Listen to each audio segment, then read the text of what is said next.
Lu pernah nggak lagi scroll HP malam-malam, terus lihat orang seumuran lu pamer mobil, pamer rumah, pamer liburan, dan di kepala lu cuma muncul satu kalimat yang nyesek. Gua kerja tiap hari, tapi kok hidup gue segini-gini aja ya? Terus lu mulai mikir, kayaknya gue harus bikin konten. Kayaknya gue harus jadi selebgram. Kayaknya gue harus viral dulu, baru bisa kaya. Padahal itu jebakan paling halus yang dimakan banyak orang tanpa sadar. Karena dunia sekarang bikin lu percaya, kalau lu gak punya panggung, lu gak punya masa depan. Gue mau bilang sesuatu yang mungkin bakal bikin lu kaget. Orang-orang yang beneran kaya, yang duitnya gak habis walau mereka off sosmed berbulan-bulan, mereka justru main di tempat yang sepi. Mereka gak butuh likes, mereka butuh sistem. Mereka gak cari tepuk tangan, mereka cari cash flow. Di video ini, gue bakal bongkar 4 ide bisnis yang bisa bikin lu kaya tanpa harus jadi selebgram, tanpa harus terkenal, tanpa harus numis perhatian. Tapi bukan ide yang cuma bisa jalan. Ini ide yang kalau lo ngerti logikanya, bisa jadi mesin uang yang terus tumbuh, bahkan saat ekonomi lagi kacau. Dan yang paling penting, gue bakal jelasin bukan dari sudut pandang korporasi besar. Gue bakal ngomong sebagai abang lo, yang pengen lo punya pegangan nyata. Karena kalau lo salah pilih bisnis, lo gak cuma buang waktu, lo buang hidup. Oke bro, sekarang gue mau lo pegang satu kebenaran yang jarang dibahas orang. Tapi ini fondasi dari semua orang yang beneran naik kelas secara finansial. Kaya itu bukan soal kerja paling keras, bukan soal paling pinter, dan bukan soal paling terkenal. Kaya itu soal lu punya akses ke mesin uang yang bisa jalan terus bahkan saat lu lagi tidur, bahkan saat lu lagi capek, bahkan saat ekonomi lagi ngaco. Dan 4 ide bisnis yang gue bawa ini, semuanya punya satu kesamaan. Lu main di jalur yang dipakai orang kaya untuk ngumpulin aset. Bukan jalur yang dipakai orang kebanyakan untuk sekedar bertahan hidup. Yang pertama, supplier barang, alias jadi pemasok UMKM. Gue jelasin dengan analogi paling gampang. Kalau ada 100 pedagang bakso di kota lu bisa jadi salah satu pedagang bakso dan perang harga sama 99 orang lain. Atau lu bisa jadi orang yang jualan bahan baku bakso ke mereka semua. Yang satu capek, yang satu ngatur permainan. Supplier itu bisnis yang kelihatannya nggak keren, nggak viral, nggak ada yang tepuk tangan. Tapi cash flow-nya bisa brutal. Karena lu bukan jualan ke konsumen akhir yang suka PHP, suka nanya doang, suka bandingin harga sampai 3 jam.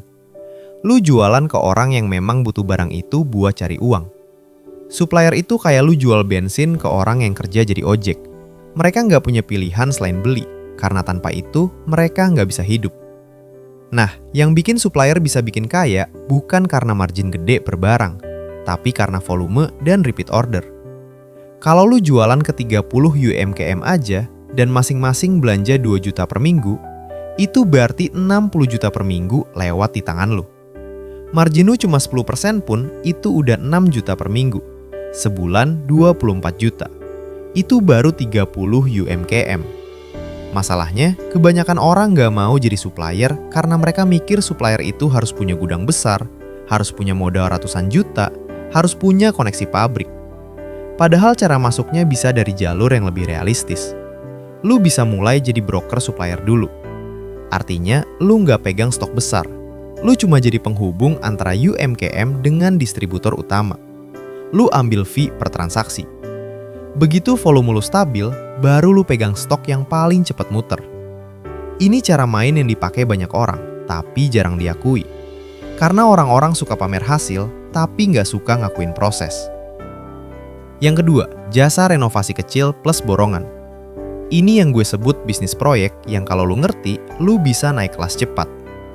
Gue tahu, begitu dengar kata renovasi, yang kebayang di kepala lu adalah jadi tukang.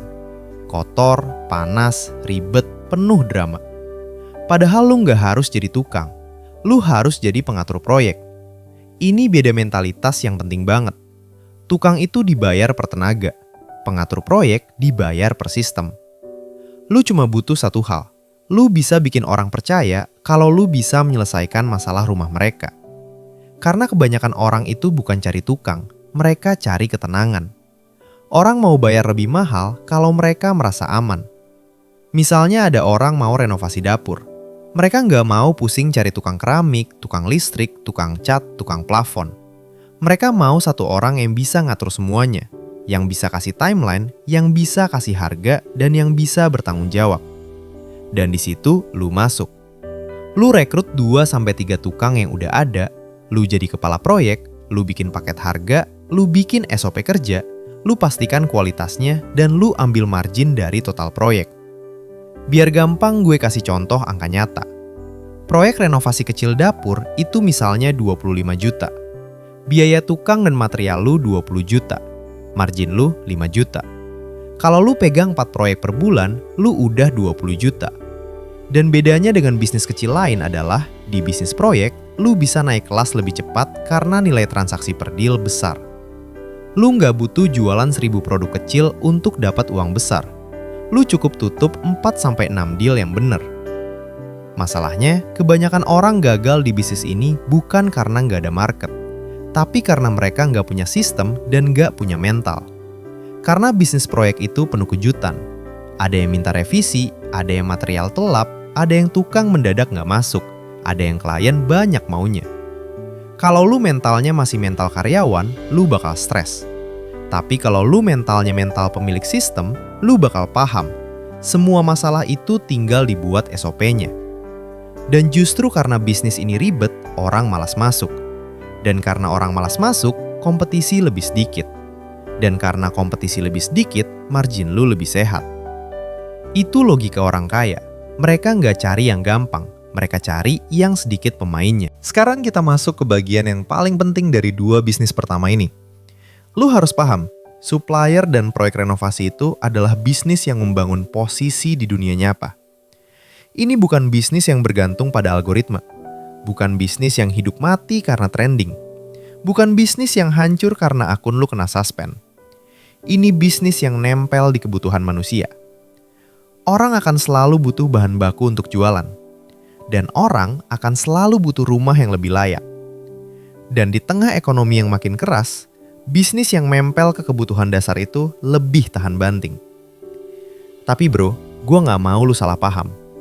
Gue bukan bilang ini bisnis yang gampang. Gue bilang ini bisnis yang realistis untuk bikin kaya. Karena ada jalan scaling yang jelas. Supplier bisa scaling dari 10 UMKM jadi 100 UMKM. Renovasi bisa scaling dari proyek kecil jadi proyek rumah full, lalu jadi kontraktor kecil, lalu jadi developer kecil. Yang bikin orang stuck miskin itu bukan karena mereka nggak kerja. Tapi karena mereka kerja di bisnis yang nggak bisa naik level. Kayak lu main game, tapi mapnya cuma level 1 terus. Lu grinding tiap hari, tapi nggak pernah naik pangkat. Dan itu yang paling sadis dari dunia finansial. Karena lu capek, tapi lu nggak maju. Oke bro, sekarang kita masuk ke 2 ide berikutnya. Dan gue mau bilang dari awal, ini bukan sekedar bisnis biar ada pemasukan. Ini tipe bisnis yang kalau lu eksekusi bener, lu bukan cuma dapat uang, lu bikin aset. Dan aset itu, bedanya sama penghasilan, aset itu tetap nasi makan lu walaupun lu lagi nggak kuat kerja. Tapi sebelum gue bongkar, gue mau tantang satu asumsi yang paling banyak bikin orang miskin seumur hidup. Kebanyakan orang percaya, kalau mau kaya, lu harus punya gaji gede dulu. Padahal faktanya, gaji gede itu cuma bikin gaya hidup lu naik. Dan kalau gaya hidup lu naik, gaji gede cuma jadi bensin buat mobil yang makin boros. Yang bikin orang kaya itu bukan gaji. Yang bikin orang kaya itu leverage. Leverage itu bahasa gampangnya. Lu punya sesuatu yang bisa ngangkat duit lebih besar dari tenaga lu sendiri. Nah, 2 ide bisnis ini adalah bentuk leverage paling klasik yang dipakai orang kaya di dunia nyata. Yang ketiga, sewa properti kecil-kecilan.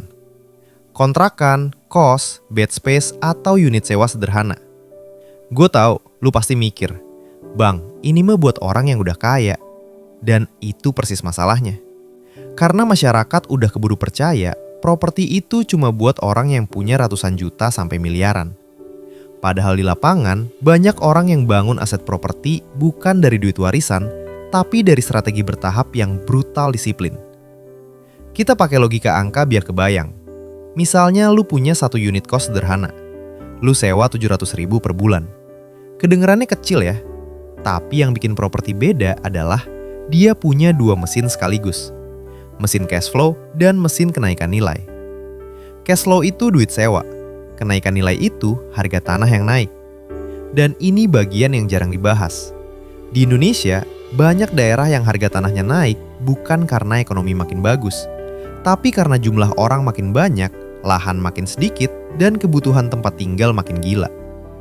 Jadi, properti itu seperti lu punya emas yang bisa disewakan. Nah, sekarang kita masuk ke bagian yang lebih teknis. Kalau lu mau masuk properti dari nol, lu nggak mulai dari rumah impian. Lu mulai dari unit paling gampang disewakan. Dan unit paling gampang disewakan itu bukan rumah gede, tapi tempat tinggal yang dekat kebutuhan manusia. Dekat kampus, dekat pabrik, dekat pusat kerja, dekat rumah sakit, atau dekat jalan utama. Bed space misalnya. Di kota-kota besar, bed space itu bisa disewakan 600.000 sampai 1,5 juta per orang, tergantung lokasi. Dan dalam satu rumah, lu bisa isi 6 sampai 10 orang. Gue ulangin, 6 sampai 10 orang. Lu paham kan kenapa orang kaya suka properti? Karena kalau lu sewa rumah biasa, lu dapat 2 sampai 3 juta per bulan. Tapi kalau lu pecah jadi bed space, lu bisa dapat 8 sampai 12 juta per bulan dari properti yang sama. Itu leverage. Tapi gue juga harus jujur, properti itu bukan bisnis yang mulus. Ada biaya perawatan, ada risiko penghuni bandel, ada masa kosong, ada tetangga protes, ada drama listrik, ada drama air. Dan justru karena banyak drama itu, orang malas main. Mereka maunya investasi yang tinggal duduk. Padahal bro, hampir semua aset yang bikin kaya itu ada unsur ribetnya. Karena kalau asetnya terlalu gampang, semua orang masuk dan profitnya tipis. Sekarang kita masuk ke ide keempat. Ini yang menurut gue paling powerful untuk pebisnis pemula kalau lu punya otak strategi. Yaitu brand produk sendiri plus reseller. Gue mau lu tangkap satu konsep ini. Bisnis yang bikin kaya itu bukan bisnis yang jualan barang, tapi bisnis yang punya kontrol harga. Kalau lu cuma jadi reseller barang orang, lu perang harga. Kalau lu punya brand sendiri, lu yang nentuin harga. Dan ini bagian yang bikin orang naik kelas. Karena brand itu bukan cuma logo. Brand itu alasan kenapa orang mau bayar lebih mahal. Misalnya lu jual parfum. Parfum A di pasaran 35.000. Lu bisa bikin parfum brand lu sendiri, kemas lebih rapi, kasih positioning parfum kantor tahan 8 jam, dan lu jual 79.000. Bahan mirip, botol mirip, tapi persepsi beda. Dan persepsi itu uang.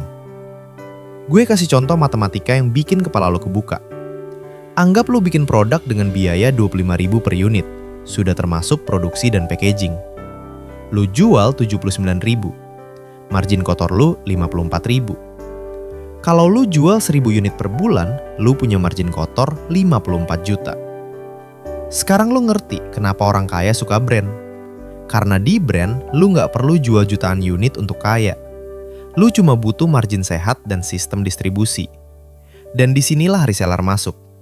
Reseller itu bukan cuma orang yang bantu lu jualan. Reseller itu tentara. Dan bisnis yang punya tentara bisa menaklukkan pasar lebih cepat. Masalahnya, banyak orang bikin brand produk tapi gagal karena mereka salah main. Mereka fokus ke produk dulu, baru mikirin pasar. Padahal seharusnya kebalik. Lu harus cari pasar dulu, baru bikin produk. Ini salah satu kontradiksi terbesar di dunia bisnis pemula. Orang pemula itu biasanya jatuh cinta sama produk. Mereka bikin produk yang mereka suka. Mereka desain packaging yang mereka suka. Mereka bikin nama yang mereka suka. Tapi mereka lupa satu hal. Pasar nggak peduli lu suka apa. Pasar cuma peduli masalah mereka selesai atau enggak. Jadi cara mainnya adalah lu cari masalah yang orang alami tiap hari. Lalu lu bikin produk yang jadi solusi. Skincare, masalahnya jerawat dan kusam. Snack, masalahnya pengen ngemil tapi nggak mau mahal. Parfum, masalahnya pengen wangi tapi nggak mau ribet. Nah, sekarang kita masuk ke statistik yang sering bikin orang kebuka matanya. Di Indonesia, mayoritas pelaku UMKM itu bukan perusahaan besar. Data BPS dan Kementerian Koperasi sering menyebut UMKM itu jumlahnya puluhan juta dan menyerap mayoritas tenaga kerja. Artinya apa? Artinya pasar bisnis itu bukan cuma mall. Pasar bisnis itu adalah jutaan orang kecil yang lagi berjuang cari uang. Dan dua ide pertama tadi, supplier dan renovasi, hidup dari pasar UMKM dan kebutuhan rumah tangga. Sedangkan dua ide terakhir, properti sewa dan brand, hidup dari kebutuhan dasar manusia, tempat tinggal dan konsumsi. Gue mau lu paham, ini bukan kebetulan. Orang kaya itu selalu main di kebutuhan dasar. Karena kebutuhan dasar itu nggak bisa dibatalkan walaupun ekonomi lagi krisis. Orang bisa berhenti beli iPhone, tapi orang nggak bisa berhenti makan. Orang nggak bisa berhenti butuh tempat tinggal. Orang nggak bisa berhenti butuh barang untuk jualan. Itu sebabnya 4 ide ini bukan ide yang sekadar cuan. Ini ide yang bisa jadi pondasi kekayaan. Tapi bro, gue nggak mau lu cuma paham teorinya. Oke bro, sekarang kita masuk ke bagian yang paling penting. Karena kalau lu cuma nonton sampai paham tapi nggak jalan, semua ini cuma jadi hiburan pintar yang bikin lu merasa produktif, padahal hidup lu nggak berubah. Gue mau lu anggap 4 ide bisnis ini kayak 4 pintu keluar dari penjara finansial. Lu nggak perlu buka semuanya sekaligus. Lu cukup pilih satu pintu yang paling realistis buat kondisi lu sekarang. Lalu lu fokus sampai pintu itu kebuka lebar. Kalau lu mau mulai dari supplier, langkah pertama bukan cari pabrik. Langkah pertama adalah cari 10 UMKM yang udah jalan, lalu cari barang apa yang mereka beli berulang setiap minggu. Lu bisa datang ke warung, kios, penjual makanan, laundry, bengkel, atau pedagang online kecil, lalu lu tanya simpel. Mas, biasanya belanja bahan di mana? Sering kehabisan nggak? Dari situ lu catat 3 barang yang paling sering mereka butuhin. Karena supplier yang cepat kaya bukan yang jual semua barang, tapi yang kuasai barang yang paling cepat muter. Setelah lu punya list barang, lu cari distributor besar atau grosir utama, lalu lu mainkan selisih harga. Kalau selisihnya kecil, jangan panik. Lu bisa menang bukan cuma dari harga, tapi dari kenyamanan. Lu tawarin antar, tawarin tempo pembayaran seminggu, tawarin stok aman, tawarin lu tinggal chat gue kirim. Di dunia UMKM, kenyamanan itu sering lebih mahal daripada diskon. Kalau lu mau mulai dari renovasi proyek, langkah pertama bukan beli alat. Langkah pertama adalah cari satu tukang yang rapi dan bisa dipercaya. Lu ajak kerjasama, lu bikin kesepakatan harga borongan untuk pekerjaan kecil yang paling sering dicari orang. Misalnya pasang keramik, cat rumah, kanopi, atau renovasi dapur mini. Setelah itu lu bikin 3 paket harga, yang basic, standar, dan premium. Orang suka pilihan, karena pilihan bikin mereka merasa pegang kontrol. Padahal lu yang ngarahin mereka ke paket yang paling menguntungkan. Kalau lu mau mulai properti sewa, lu jangan langsung mimpi punya kos 20 pintu. Langkah pertama adalah cari peluang pecah ruang dari aset yang udah ada. Banyak orang mulai dari rumah orang tua, atau rumah kecil yang bisa diubah jadi 2 kamar sewa, atau 1 kamar kosong yang dijadikan bed space. Kalau lu belum punya aset sama sekali, lu bisa mulai dari sistem sewa ulang yang legal dan jelas. Misalnya lu sewa rumah, lalu lu kelola jadi bed space dengan izin pemilik. Ini bukan cara paling aman, tapi ini cara paling realistis buat orang yang belum punya modal besar. Asalkan lu main rapi dan transparan. Kalau lu mau mulai dari brand produk, lu jangan mulai dari produk yang lu suka. Lu mulai dari produk yang orang beli terus. Lu pilih satu kategori yang repeat order, seperti parfum, snack, minuman serbuk, skincare, atau kebutuhan hewan. Setelah itu lu cari produsen yang bisa private label, lu buat satu varian dulu, lalu lu fokus di satu pesan yang kuat. Jangan kebanyakan gaya. Orang nggak beli karena logo lu keren. Orang beli karena mereka percaya produk lu menyelesaikan masalah mereka. Nah, sekarang bagian mentalnya. Hambatan terbesar lu bukan modal. Hambatan terbesar lu adalah rasa malu, rasa takut ditolak, dan kebiasaan nunggu siap. Lu harus paham, pebisnis itu bukan orang yang paling berani. Pebisnis itu orang yang jalan walaupun takut. Dan lu juga harus siap dengan satu hal yang gak enak. Awalnya lu akan terlihat bodoh. Lu akan salah ngomong, lu akan salah harga, lu akan ketemu orang yang meremehkan. Tapi itu harga masuk ke dunia orang kaya. Karena dunia orang kaya itu bukan dunia yang bersih. Itu dunia yang penuh percobaan. Kalau lu mau konsisten, lu harus pegang aturan main ini. Jangan ukur progres lu dari hasil cepat. Ukur progres lu dari sistem yang lu bangun. Karena hasil itu efek samping, sistem itu sumbernya. Dan kalau lu jalan 6 bulan tanpa putus, lu akan kaget sendiri melihat hidup lu mulai berubah.